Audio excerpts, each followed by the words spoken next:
Ma'am आपके साथ ना मैं ये एनवीडिया एआई स्टॉक्स जो हैं जिन्होंने कल यूएस के मार्केट्स में बड़ा इम्पैक्ट डाला है वो एक बार आपके साथ डिस्कस करना चाहता हूँ। आप कह रही हैं कि आईटी स्टॉक्स के ऊपर ज़्यादा इम्पैक्ट नहीं देखने को मिलेगा, लेकिन ये जो एआई स्टॉक्स में या फिर जो एनवीडिया में कल के सेशन में हुआ ना, थोड़ा चौंकाने वाला है। चौंकाने वाला क्यों है मैं आपको बताता हूँ। परसों को आपने देखा होगा एनवीडिया का स्टॉक 5% के आसपास तेज़ी के साथ बंद हुआ था। नंबर्स का इम्पैक्ट था, नंबर्स अच्छे थे, इनकी गाइडेंस भी अच्छी थी। मैंने परसों जो जब नंबर्स आए थे तो कल सुबह इसको एक्सप्लेन भी किया था कि क्यों एनवीडिया के स्टॉक में तेज़ी आई, और जो गाइडेंस इन्होंने दिया है वो बाजार अनुमान से बेटर है। $61.66 बिलियन का बाजार मान के चल रहा था। $65 बिलियन के आसपास के रेवेन्यूज रहने का अनुमान उन्होंने Q4 यानी कि इस तिमाही में जिसमें हम ऑपरेट कर रहे हैं उसका गाइडेंस इन्होंने दिया। नंबर्स भी अच्छे आए, गाइडेंस भी अच्छा दिया, जिस वजह से स्टॉक 5% के आसपास चला था और बाकी तमाम एआई स्टॉक्स, टेक स्टॉक्स को ये खींचता हुआ साथ में ले गया। कल भी आप देखें तो यूएस के मार्केट्स में शुरुआत मजबूती के साथ हुई थी। मैं ना एक आंकड़ा आपके सामने रखना चाहता हूं। जब यूएस के मार्केट्स खुले थे ना, तब हमने देखा कि S&P 500 में काफ़ी अच्छा मूव तेज़ी का देखने को मिल रहा था। मजबूती काफ़ी अच्छी थी, और जब डे एंड हुआ तो S&P 500 में हमने देखा कि 6538 के आसपास क्लोजिंग हुई, 1.5% के आसपास की कमज़ोरी के साथ। तो मजबूत शुरुआत हुई। आई थिंक दिन के दौरान जब ये कारोबार की शुरुआत हुई थी तो 1.9%, ऑलमोस्ट 2% के आसपास की मजबूती थी, और 1.5% के आसपास गिरकर ये बंद हुआ। तो 2% की मजबूती, 1.5% की गिरावट, ऑलमोस्ट 3.5% का इंट्राडे मूवमेंट हमने कल S&P 500 में बनता हुआ देखा। और जो आंकड़ा मैं आपके सामने रखना चाह रहा हूँ ना, जिस वजह से मैं आपसे ये डिस्कस कर रहा हूँ, वो आंकड़ा इस तरह से है कि इससे पहले इतिहास में देखें ना तो 2 बार ऐसा हुआ है कि जब S&P 500 में इस तरह के मूव्स बनते हुए दिखे हैं।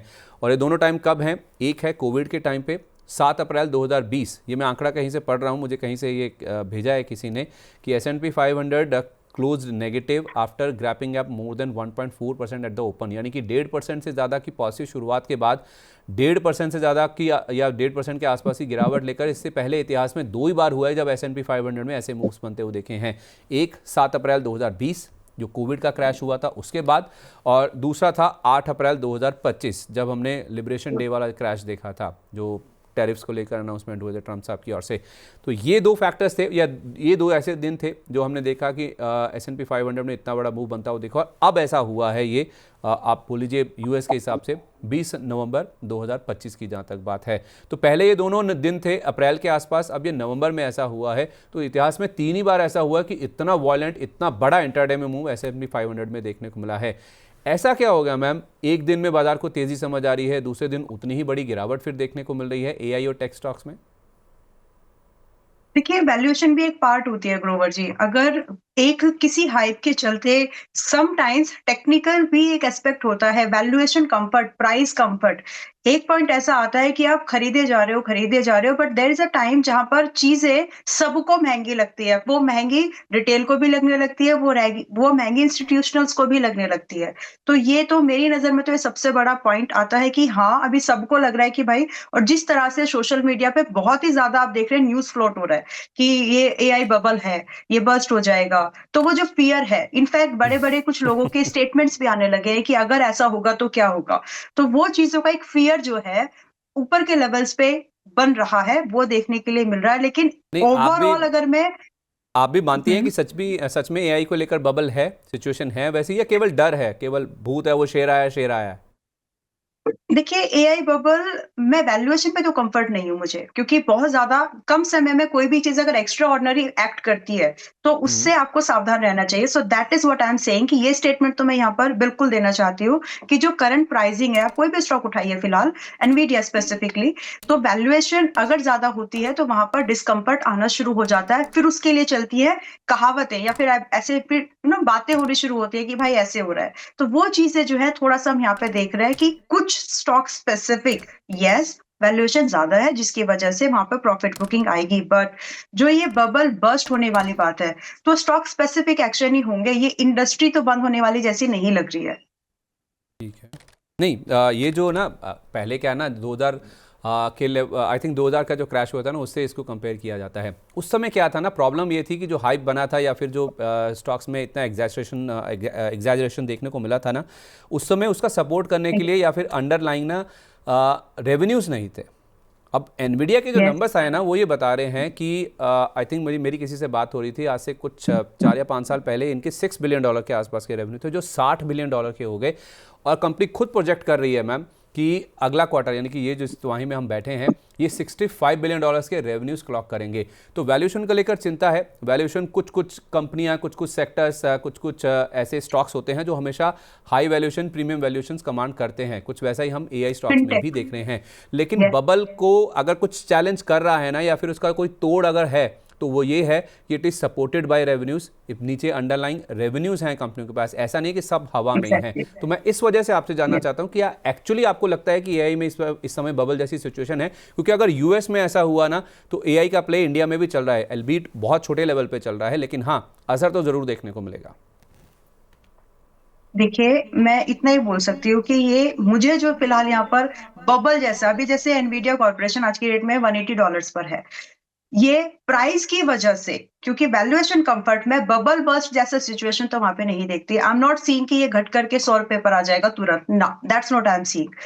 मतलब $100 पर तो ऐसा इतना बड़ा इम्पैक्ट नहीं दिखेगा ग्रोवर जी, क्योंकि एज जैसे आपने पहले से ही मेंशन किया है कि डॉट कॉम वाले इंडस्ट्री में और उस वाले टाइम पर अभी में डिफरेंस जो सबसे बड़ा है वो वैल्यूएशन का भी है, सॉरी मार्जिन का है, कि कंपनीज के पास में मार्जिन है। और थोड़ा सा जो शिफ्ट है ना मेरी नजर में ये भी है कि पहले वाला जो यूजर है, आज मैं और आप सबके पास ही हम टाइम को इंपॉर्टेंस देने की ज्यादा कोशिश करते हैं। फिर अगर वही चीज हमको जल्दी लेकिन थोड़े से कॉस्ट पर मिल जाए तो हम उसको प्रेफर करते हैं, रादर कि हम टाइम ही देते रहे और उसको फ्री में उसको एक्वायर करने की कोशिश करें। एंड नाउ एनवीडिया हो गया या दूसरे और भी प्लेटफॉर्म्स हो गए, उन लोगों ने पहले तो एक चीज की आदत लगा, अपना प्रोडक्ट टेस्ट कराया, और नाउ दे आर चार्जिंग और पीपल आर हेवीली पेइंग।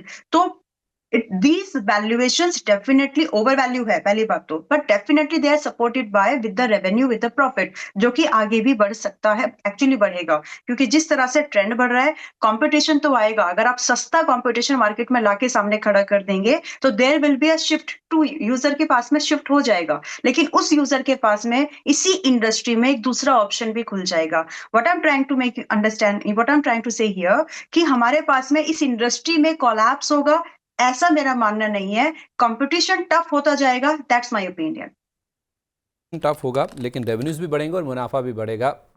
तो वैसी यस, सिचुएशन नहीं है। इनफैक्ट अगर हम समझने की कोशिश करें जैसी 2000 में हुई थी वैसी सिचुएशन नहीं है। लेकिन हाँ, वैल्यूएशन तो वैसे भी एक सब्जेक्टिव चीज़ है मैम। आपके लिए हो सकता है कि अच्छी है, मेरे लिए ख़राब है, या फिर आपके लिए महंगी है, मेरे लिए सस्ती है। तभी तो ट्रेड हो रहा है हमेशा, बाय साल हमेशा हो रहा है। किसी को सस्ता किसी को महंगा लग रहा है, तभी तो बाजार में ट्रेड चल रहा है। तो उस लिहाज से हाँ, ये ज़रूर है कि थोड़ा वैल्यूएशन वैल्यूएशन वाइज देखा। वैल्यूएशन जी, और वैल्यूएशन, हाँ। जब भी कोई इंसान वैल्यूएशन वर्ड को यूज करता है तो उसके साथ में एक अंडरलाइन एक लाइन भी आनी चाहिए कि कितने समय के लिए। अगर मैं कोई चीज आज $100 पर खरीद रही हूँ लेकिन मेरा नजरिया ही उसको 10 दिन का है, 10 महीने का है, तो डेफिनेटली अगर वो महंगे मल्टीपल्स पर है मुझे महंगी लगेगी। बट अगर आज मैंने इसको खरीद लिया और मैं 5 साल का नजरिया लेके चलूं तो शायद वो मुझे कंफर्ट दे दे। तो ये जो डिफरेंस है बहुत ही बारीक है। आपकी ओपिनियन, आपके इन्वेस्टमेंट, आपके ऑब्जेक्टिव पर बहुत डिपेंड करता है कि आप उससे कितने समय के लिए देख रहे हो। Are you just planning for a short term, और आप उसमें एक ग्रोथ का एक नजरिया है। तो जब ग्रोथ जुड़ जाती है जिस ओपिनियन में, जिस इन्वेस्टमेंट में, वहां पर आपको वैल्यूएशन थोड़ा सा महंगे भी चल जाते हैं। ठीक है, बस एक आखिरी सवाल छोटा सा मैम आपका आंसर चाहिए कि हाँ। इंडिया में जो जितने भी एआई से जुड़े हुए स्टॉक्स हैं, चाहे वो आईटी हैं या बाकी प्लेज हैं, उनमें कोई इम्पैक्ट आज आप देखती हैं? मुझे आज तो अगर मैं टू बी स्पेसिफिक बोलूँ तो मुझे थोड़ा प्रेशर तो रहेगा। ठीक है, तो अभी रही बात कि जंप इन करना चाहिए कि नहीं करना चाहिए, तो आप आईटी स्टॉक्स को देख लो, लेकिन एआई स्टॉक्स को थोड़ा सा सोच समझ के देखिए, क्योंकि आपको थोड़ा बहुत इम्पैक्ट रहेगा। अगर मैं कुछ स्टॉक्स के नाम देखूं, जैसे ज्यादा है नहीं वैसे अपने पास में, वी बॉक्स हो गया, ज्यादा नहीं। आप, मैं वही तो बोलने की कोशिश कर रही हूँ कि हमारे पास गिरने के लिए या फिर गिराने के लिए आईटी एआई सेगमेंट से ज्यादा कुछ है नहीं। तो हमारे पास बचता है फिलहाल आईटी। तो आईटी में अगर आपको आज के दिन में कोई अपॉर्चुनिटी मिल जाए उसको एनकैश करने की कोशिश करिएगा।